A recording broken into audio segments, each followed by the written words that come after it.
Good morning दोस्तों, कैसे हैं आप सभी लोग। मैं उम्मीद करती हूँ आप सभी लोग अच्छे होंगे, स्वस्थ होंगे और अपनी पढ़ाई भी अच्छे से मन लगाकर शिद्दत और ईमानदारी के साथ कर रहे हो। मैं निकिता चौधरी स्वागत करती हूँ आप सभी का हमारे एग्जाम जर्नी परिवार में।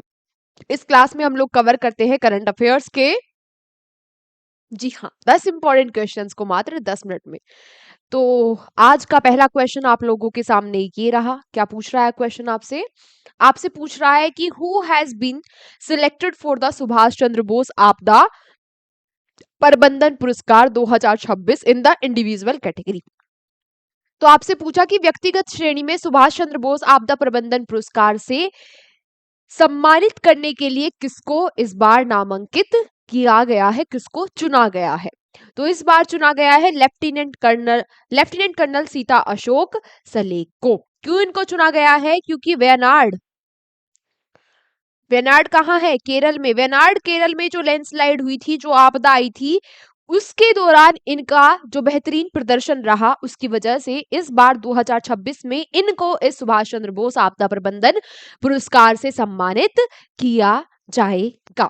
ठीक है, चलो next. Which city is hosting the 4th edition of India energy week 2026? जो इंडिया एनर्जी वीक 2026 हो रही है, तो इसका 4th इस बार क्या है? एडिशन है। एक बात हमें पता चल गई। कब से कब तक हो रहा है? 27 से 30 जनवरी तक हो रहा है। मैं भी इसमें गई, है ना, मैंने भी समिट को अटेंड किया। ये जो इंडिया एनर्जी वीक समिट है, आपसे क्वेश्चन में पूछ लिया कि ये हो कहां पर रही है, तो ये कहां पर हो रही है? गोवा में। कहां पर है?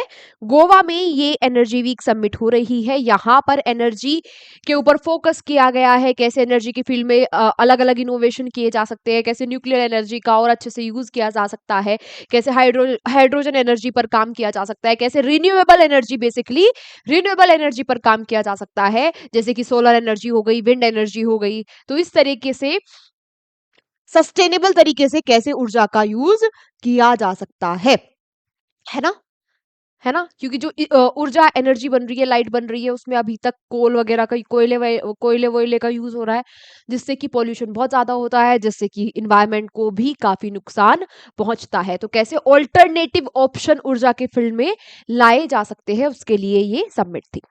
खैर, which historic trade deal was finalized recently, often called the mother of all deals?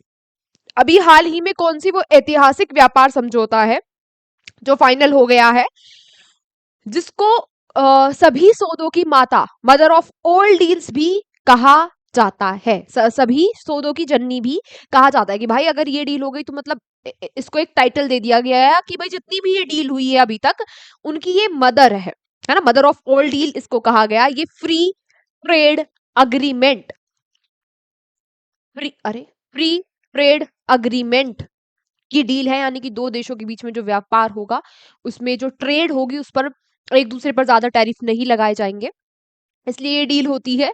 तो ये डील अभी इंडिया और यूरोपियन यूनियन ने कर ली है ना, जिसकी वजह से मैंने आपको कल या परसों की क्लास में पढ़ाया था कि जो 110% टैरिफ लगते थे कार वगैरह जो आती थी यूरोप से, उन पर अब ये टैरिफ मात्र 10% लगेंगे, है ना, जिससे भारत में जो गाड़ियां हैं वो सस्ती होंगी। तो ये जो डील है कौन सी है? इंडिया यूरोपियन यूनियन की फ्री ट्रेड अग्रीमेंट वाली डील, है ना। डायरेक्ट आपसे क्वेश्चन पूछ लेगा कि भाई मदर ऑफ ऑल डील किसको कहा जाता है, एग्जाम में ऐसा क्वेश्चन आपको देखने को मिल सकता है। अगला प्रश्न, which state government has launched the digital governance platform Raj Unnati? अभी हाल ही में किस राज्य सरकार ने ये राज उन्नति प्लेटफॉर्म को लॉन्च किया है? तो राज्य से आप समझ जाना, राजस्थान ने ये जो योजना है इसको लॉन्च किया है। किसके लिए? डिजिटल गवर्नेंस के लिए, यानी कि यहाँ पर जो गवर्नेंस चल रही है उसको डिजिटल तरीके से करने के लिए, उसमें टेक्नोलॉजी का यूज करने के लिए ये योजना शुरू की गई है, जिसको नाम दिया गया राज उन्नति। कहां पर? राजस्थान में। Recently the operation Megaburu recently the operation mega buru was started against moist of which state? हाल ही में जो ये मेगा बरू ऑपरेशन है, ये किस राज्य के माओवादियों के खिलाफ शुरू किया गया? तो ये शुरू किया गया झारखंड के माओवादियों के खिलाफ जो सिंहभूम जिले में रहते हैं, कहाँ, झारखंड के, ठीक है। तो ऑपरेशन याद रखना, कहाँ शुरू किया गया है याद रखना, और किससे संबंधित है, माओवादी से संबंधित है। माओवादियों का खात्मा करने के लिए झारखंड में इस ऑपरेशन को शुरू किया गया है। Which state has recently signed MOU with Starlink to boost internet connectivity and disaster preparedness? किस राज्य ने हाल ही में इंटरनेट कनेक्टिविटी और आपदा तैयारियों को बढ़ावा देने के लिए स्टारलिंक के साथ समझौता ज्ञापन पर हस्ताक्षर किए हैं? तो आप लोगों को पता होगा स्टारलिंक क्या है, एलन मस्क का है ये। स्टारलिंक किसका है, एलन मस्क का। इसमें है क्या, जो बहुत सारी सैटेलाइट बिछा दी गई अर्थ के ऊपर और जिनसे इंटरनेट प्रोवाइड कराया जा रहा है। अब जो टावर होते हैं वो हर जगह अवेलेबल नहीं है। आपने देखा होगा अगर आप किसी दूर दराज गांव में चले जाते हैं, किसी रिश्तेदारी में अपने चले जाते हैं, आपके खुद के गांव में भी कहीं कहीं नेटवर्क बहुत कम आते होंगे क्योंकि वहां तक कनेक्टिविटी कम है। ऐसे ही अब आप सोचो कि वो तो एक गाँव है जहां पर लोग रह भी रहे हैं।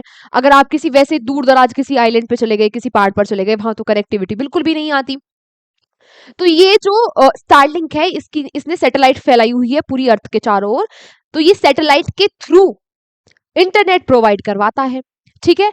तो अब गोवा ने भी स्टारलिंक के साथ समझौता कर लिया है कि भाई अगर आपदा कोई आने वाली है उसके लिए पहले ही सूचना मिल जाएगी, है ना, और इंटरनेट कनेक्टिविटी बेहतर हो जाएगी। इसके लिए स्टारलिंक के साथ गोवा ने समझौता कर लिया है और ये समझौता करने वाला पहला गोवा दूसरा राज्य बन गया है। पहला राज्य कौन सा था, महाराष्ट्र। महाराष्ट्र भी नवंबर 2025 में ये काम कर चुका है। Recently para campiferia alba has been discovered, which species does it belong? ये जो पेरा कैंपीफेरिया अल्बा है, अभी हाल ही में इसकी खोज की गई। आपसे पूछ रहा है कि ये किससे संबंधित है, तो ये संबंधित है भाई जिंजर यानी अदरक से, जो अरुणाचल अरुणाचल प्रदेश में पाया गया। ये अदरक का ही एक टाइप है ना, तो याद रखना। Recently when was international custom day 2026 celebrated? हाल ही में अंतरराष्ट्रीय सीमा शुल्क दिवस कब मनाया गया? तो ये कस्टम डे मनाया जाता है 26 जनवरी को। भारत की सीमा के अंदर कोई भी इलीगल तरीके से सोना या कोई भी जो चीज है अवैध तरीके से नहीं आनी चाहिए, उसकी देखरेख के लिए क्या होता है, कस्टम होता है ना। कस्टम में जॉब भी करनी होगी आपको, हाँ। तो ये कस्टम दिवस कब मनाते हैं, 26 जनवरी पर, है ना। अगर आप कुछ भी लेकर आ रहे हो तो उस पर आपको शुल्क देना है, टैक्स देना है। तो लोग क्या करते हैं, अवैध तरीके से चीजें लेकर आ जाते हैं, तो उनको पकड़ने का काम होता है कस्टम का। Recently who has been elected as a new president of Olympic council of Asia? जो एशिया की ओलंपिक परिषद है, इसके नए अध्यक्ष कौन बन गए हैं? तो ये जो रणधीर सिंह है, रणधीर सिंह के स्वास्थ्य में कुछ खराबी चल रही थी जिसकी वजह से इनके बाद नए अध्यक्ष बन गए हैं Asia Olympic Asia Olympic association के शेख जोआन बिन अहमद अल थानी। इनका आप नाम याद रखना। देन आपसे पूछा गया कि recently which ministry invited more than 200 regional officials as special guest at the republic day celebration 2026? क्या कहा कि हाल ही में गणतंत्र दिवस समारोह 2026 में किस मंत्रालय ने 200 से अधिक क्षेत्रीय अधिकारियों को विशेष अतिथि के रूप में आमंत्रित किया?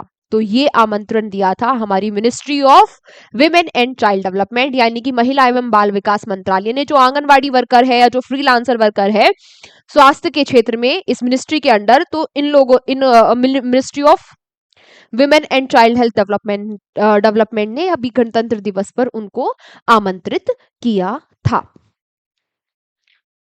आज की क्लास हमारी यही तक है। Thank you so much everyone इस क्लास में एंड तक बने रहने के लिए। अब आप लोगों से मुलाकात होगी अगली क्लास में। तब तक आप लोग अपने नोट्स कंप्लीट कर लेना, अपनी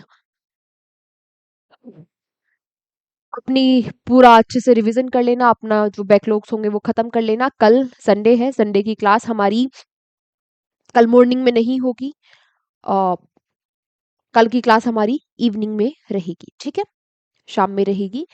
अगर हो सकता है कि कल की क्लास ना भी हो, अगर ना हुई तो फिर मैं आपको अपडेट कर दूंगी, मतलब, ठीक है। क्योंकि जो भी आप लोगों को शायद पता होगा कि मेरे अ, ठीक है मतलब कल की क्लास नहीं होगी आई होगी तो मैं बता दूँगी वैसे कोशिश रहेगी कि होगी।